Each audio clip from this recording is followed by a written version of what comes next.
Quadratic equation, English में इसको द्विघात समीकरण बोलते हैं। द्विघात, हिंदी में क्वेश्चन ये आएगा इसमें से कि 1 मार्क्स का पूछेंगे कि बताइए कि ये क्वाड्रेटिक इक्वेशन है या नहीं। तो सबसे पहले आप लोगों को पहचान होनी चाहिए कि क्वाड्रेटिक इक्वेशन होती है। ये इसकी general form ax² bx + c = g। इसकी पहचान क्या है बेटे कि जो ये x की पावर है 2, ये क्वाड्रेटिक इक्वेशन द्विघात की पहचान आ रहा है समझ। 2 अगर यहाँ पर 2 है तो क्वाड्रेटिक होगी, अगर यहाँ पर हाईएस्ट पावर 1 है तो लीनियर इक्वेशन होगी, और अगर 3 है तो क्यूबिक इक्वेशन। फिलहाल हमें फोकस करना है क्वाड्रेटिक। तो क्वाड्रेटिक की पहचान ही क्या है कि जो हाईएस्ट पावर है, हाईएस्ट पावर को डिग्री बोला जाता है, कि वो डिग्री मेरी 2 है तो क्वाड्रेटिक है, अदरवाइज नहीं। अब एक क्वेश्चन आया था बोर्ड में, बोले जी कि 2x + 5 = 0, क्या ये क्वाड्रेटिक है? नो। क्यों नहीं है? क्योंकि इसके अंदर डिग्री 2 नहीं है, इसकी हाईएस्ट पावर 1 है। लेकिन अगर इसके साथ ऐसा भी कुछ आ जाता 5x², तो ये क्वाड्रेटिक हो जाती। अगले साल फिर प्रॉब्लम उन्होंने डाली, उन्होंने कहा कि 5x² + 5 इज क्वाड्रेटिक और नॉट है, क्योंकि क्वाड्रेटिक इसके कारण नहीं, इसके कारण। अगर स्क्वायर है तो क्वाड्रेटिक है, अदरवाइज नहीं है। अगर मैं इसको भी हटा दूं तो भी ये क्वाड्रेटिक है, यानी कि इसका होना बहुत जरूरी है। कहते हैं दूल्हा दुल्हन है तो बारात है, आदमियों से बारात नहीं होती। शादी है तो दूल्हा दुल्हन का होना बहुत जरूरी है। क्वाड्रेटिक है तो x² का होना बहुत जरूरी है। अगर ये हिस्सा नहीं है, कहते ये जीजा जी या फूफा जी वो कर जाते हैं, शादी में नहीं आते, नाराज होते, कोई बात उनको छोड़ दे, शादी होती है हमारी, लेकिन दूल्हा दुल्हन का होना बहुत जरूरी है। तो इसीलिए x² का होना बहुत जरूरी है अगर वो क्वाड्रेटिक है तो। ठीक है जी, यहाँ तक ये मैंने आपको जनरल फॉर्म बताई, स्टैंडर्ड फॉर्म भी बोल सकते। क्वाड्रेटिक की ax² + bx + c स्क्वायर का होना बहुत जरूरी है। अब क्वेश्चन पूछेगा कि बताइए डिग्री क्या होती है क्वाड्रेटिक जी, तो हाईएस्ट पावर इज डिग्री। दूसरा पूछेगा कितने फैक्टर होंगे इसके अंदर। मैं 2-3 वर्ड आपको बताता हूँ। एक फैक्टर होता है, एक जीरोज होता है, एक सॉल्यूशन होता है। ये सभी एक ही चीज है। हमारे टाइम में जब हम स्कूल में पढ़ते थे वो फैक्टर बोला जाता था, ठीक है। अब जीरोज बोलने लग गए, अब सॉल्यूशन ऑफ इक्वेशन भी वही है, ठीक है। तो कहने का मतलब ये है कि क्वेश्चन में कि ये क्वाड्रेटिक इक्वेशन है, इसके कितने जीरोज हो सकते हैं? कितने हो सकते हैं? 2 या 2 से कम। 2 से कम भी हो सकते हैं, लेकिन 2 से ज्यादा नहीं हो सकते। अगर क्वाड्रेटिक इक्वेशन है तो उसके 2 फैक्टर होंगे या 0 होंगे। हिंदी में इसको मूल बोला जाता है। मूल है कि आपको इक्वेशन देंगे और पूछेंगे कि बताइए वो क्वाड्रेटिक है या नहीं। इस एक्सरसाइज में हमने 3-4 चीज सीखी, एक बार रिवाइज कर लेते हैं। एक तो हमने स्टैंडर्ड फॉर्म सीखी है, ठीक है जी। दूसरा मैंने डिग्री सीखी है कि इसकी डिग्री कितनी हो सकती है, 2 हो सकती है। तीसरा मैंने सीखा कि क्वाड्रेटिक इक्वेशन क्यों है, क्योंकि ये x² है हमारे पास। स्क्वायर है तो क्वाड्रेटिक इक्वेशन है, अदरवाइज नहीं है। चौथी चीज मैंने पूछी कि इसमें नंबर ऑफ जीरोज कितने हो सकते हैं। तो इसमें जीरो जो है वो 2 या 2 से कम हो सकते हैं, बिकॉज इसकी डिग्री 2 है। This is your quadratic equation का इंट्रोडक्शन। अब हम चलते हैं दूसरी एक्सरसाइज की तरफ। दूसरी एक्सरसाइज में हमें फैक्टर करने हैं। ये एक क्वाड्रेटिक इक्वेशन है और इसके फैक्टर करने हैं। अब वो ये कहीं इसके जीरोस निकालो, वो ये बोले इसके फैक्टर निकालो, वो ये कहीं सोल्व द इक्वेशन, तो इसका मतलब यही है। हिंदी में कहेंगे मूल निकाल दो या समीकरण को हल कर दो। अब इसके मेथड 3 है मेथड। एक है फैक्टराइजेशन मेथड, एक है कंप्लीटिंग स्क्वायर मेथड जो कि सिलेबस से कट चुका है, एक है क्वाड्रेटिक फार्मूला। हमें फर्स्ट और थर्ड पढ़ना है। फैक्टराइजेशन मेथड और क्वाड्रेटिक फार्मूला।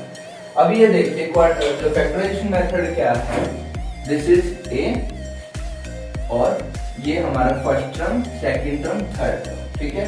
फर्स्ट और थर्ड की मल्टीप्लाई करनी है, एक की -10 से मल्टीप्लाई करेंगे कितना आएगा भाई, -10, और बीच में जो टर्म है मिडिल टर्म इस -3 है। तो ऐसे कोई दो नंबर निकालिए जिनकी मल्टीप्लाई करूँ 10, लेकिन मुझे इनको जोड़ूंगा या घटाऊंगा 3 तो आ जाएगा, लेकिन मुझे -3 चाहिए। तो हमारे पास ट्रिक ये है कि इन दोनों में से जो भी बड़ी संख्या है, बड़ा नंबर है, उसको आप माइनस रखिए।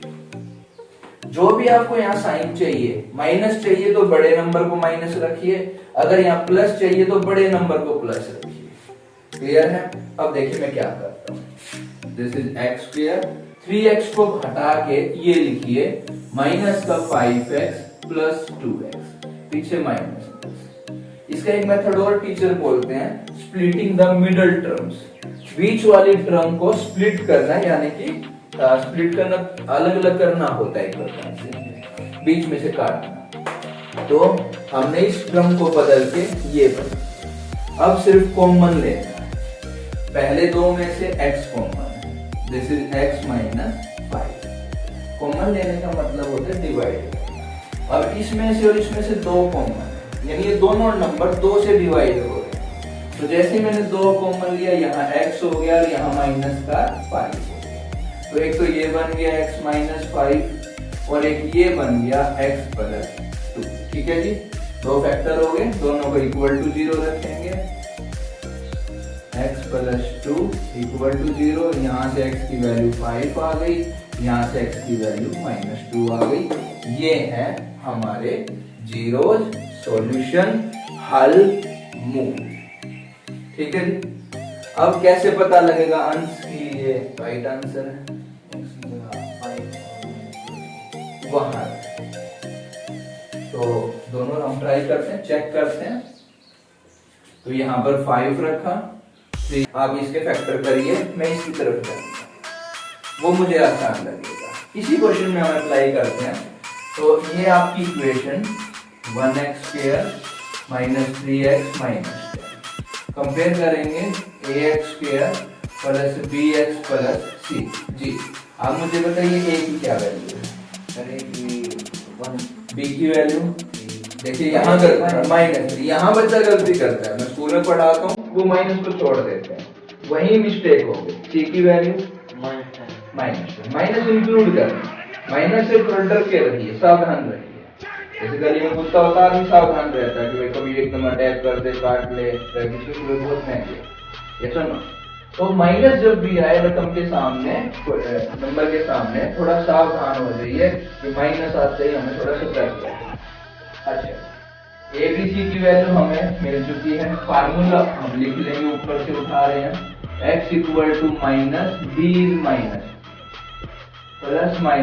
-b -3 का होल स्क्वायर और a की वैल्यू 1 और c की वैल्यू -1। किसी को भी डाउट है तुरंत पूछिए, a की वैल्यू 1 +3 हुआ, प्लस, जी बात नहीं। अब -4 - 10 करेंगे तो +40 हो जाएगा, अपॉन 2 बन जा 2। यहाँ तक किसी को डाउट? सिंपल कैलकुलेशन में लेके चल रहा हूँ, x = 3 ± 49 अपॉन 2, 40 + 9 49। अब बच्चे को पता होना चाहिए कि 49 का स्क्वायर रूट क्या होता है। तो 7, आप 20 तक के नंबर के स्क्वायर और उनके स्क्वायर रूट लर्न करो। मैं तो कहूँगा 25 तक कर लीजिए, 625 का स्क्वायर रूट, ये इसी में ही घूमेगा, 10th क्लास कोई बड़ी क्लास नहीं, जो भी घूमेगा इसी में। तो आपने बताया कि 49 का 7 हो गया, तो 3 ± 7/2। अब दो नंबर यहाँ से हट गया, बन जाएंगे, तो एक 3 + 7 अपॉन 2 और दूसरा जाएगा 3 - 7 अपॉन 2। ये हुआ जी 10 अपॉन 2 और ये हुआ -4 अपॉन 2। बड़ी रकम का साइन कटा, x की वैल्यू 5 और x की वैल्यू 9। वही आंसर। वो स्प्लिटिंग मेथड वहां हमें थोड़ा सोचना पड़ा कि ऐसी कौन सी दो संख्या है मैं निकालूं जिनकी गुणा -10 आए और जोड़ -3 आए। यहाँ मैं मुझे सिर्फ इतना पता होना चाहिए कि 49 का वर्गमूल यानी स्क्वायर रूट या सिर्फ रूट भी बोल सकते हैं वो 7। कौन सा आसान है? ये वाला। अब भगवान से दुआ कीजिए कि वहां पर वो ये ना लिख दें कि इक्वेशन को फैक्टराइजेशन मेथड से सोल्व कर, हालांकि इसकी संभावना कम है। ठीक है जी, ये हमारा क्वाड्रेटिक हुआ, ये हमारा फैक्टराइजेशन मेथड हुआ। अब हम चलते हैं नेक्स्ट एक्सरसाइज की तरफ। 4.3 का थर्ड क्वेश्चन में करवाना चाहूंगा क्योंकि ये पेपर में as it is.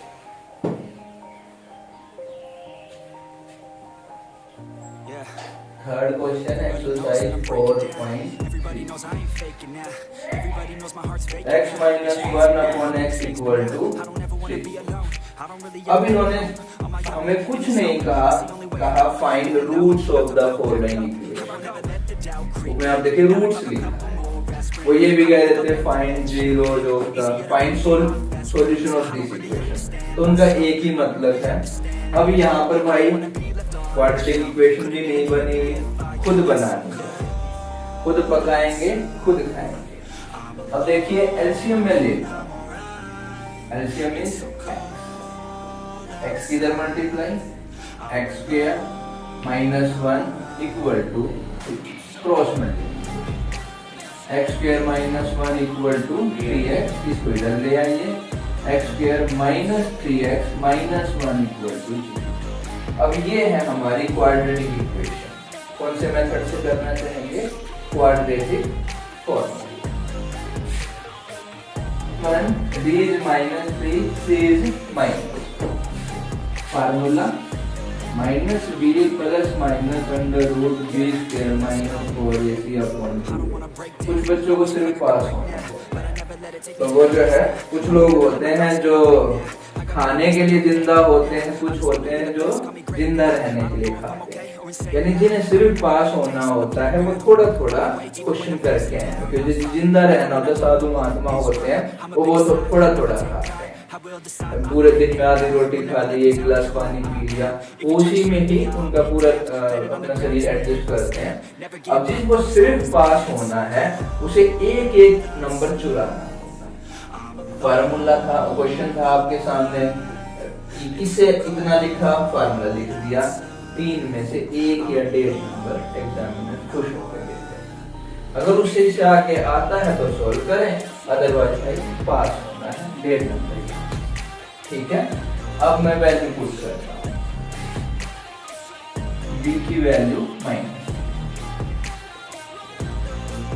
-3 whole square 4a is 1, c is -1 upon 2a is 1 plus 3 plus -3 का square 9 plus 4 upon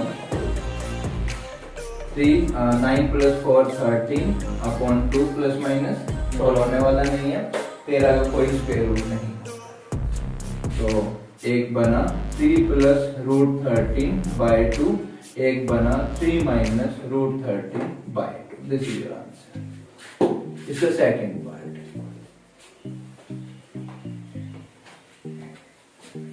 1 upon x plus 4 minus 1 upon x minus 7 is equal to 11 by 30।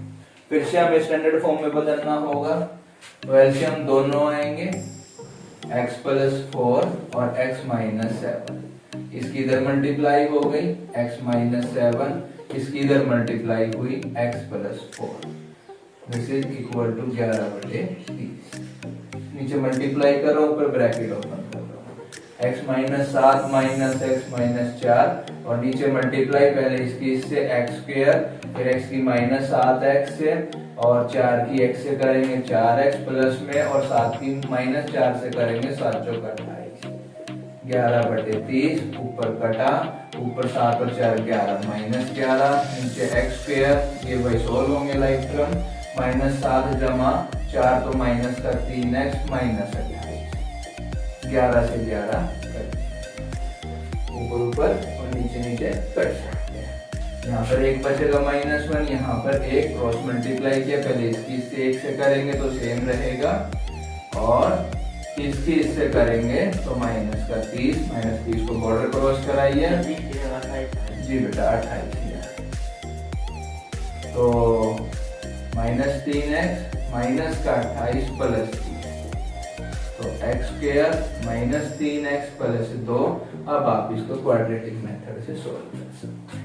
चलते हैं जी last topic की तरफ, fourth chapter. Quadratic equation general form standard form आपके सामने है और आपको निकालना है b² - 4ac। इसको डिस्क्रिमिनेंट बोला जाता है इंग्लिश के अंदर और इसको d भी बोलते हैं शॉर्ट फॉर्म में। बच्चे की सर ये तो d है और ये हमने क्वाड्रेटिक का एक हिस्सा है। रूट के अंदर जो निकालते थे b² - 4ac क्वाड्रेटिक फार्मूले के अंदर वहीं से वैल्यू उठाई है। अब इसको आप सोल्व करिए। सोल्व करने पर अगर ये 0 से बड़ी आ जाती है तो हम ये कह देंगे कि 2 डिस्टिंक्ट रियल। अब ना तो मुझे डिस्टिंक्ट से कोई मतलब है ना मुझे रियल से मतलब है, दो रूट निकलेंगे और दो निकलने थे क्योंकि क्वाड्रेटिक इक्वेशन है। थोड़ा डिस्टिंक्ट पे जोर डालें तो अलग अलग निकलेंगे, यानी कि जुड़वा नहीं होंगे, अलग अलग होंगे। एक 2 निकला तो उससे अगला कुछ भी निकल सकता है। लेकिन इंपॉर्टेंट चीज पे ध्यान दीजिएगा, b² - 4ac की वैल्यू अगर 0 आ जाती है तो 2 इक्वल रियल रूट्स होते हैं, रियल रूट्स। ठीक है, ये सबसे इंपॉर्टेंट है। ये बहुत सारे k की वैल्यू निकाल और b² - 4ac 0 से छोटा आ जाता है यानी कि नेगेटिव आ जाता है तो यहाँ पर नो रियल रूट्स। अब क्वेश्चन क्या आएगा? क्वेश्चन आएगा कि ये क्वाड्रेटिक इक्वेशन ले लो और बताओ कि इसके कैसे roots. Nature of roots topic है ये, यानी कि मूल जो उनकी प्रकृति कैसी है। अब प्रकृति क्या है, मेरी कैसी प्रकृति है, ये किसी भी चीज की क्या प्रकृति है, उसके बारे में विशेषता क्या है वो होती है। अब इक्वेशन देखकर हम डायरेक्ट कुछ नहीं कह सकते, हमें ये वैल्यू निकालनी पड़ेगी। अब अगर ये वैल्यू 0 से बड़ी आती है, पॉजिटिव आती है, तो हम कह देंगे जी इस इक्वेशन के अंदर 2 रूट होंगे और वो दोनों अलग अलग होंगे। और भाई 24 का फैक्टर कर लीजिए, ये लीजिए, ये 12 हुआ, ये कितना भाई 6 हुआ, ये 3 हुआ, तो 4 ये रहा और 6 ये।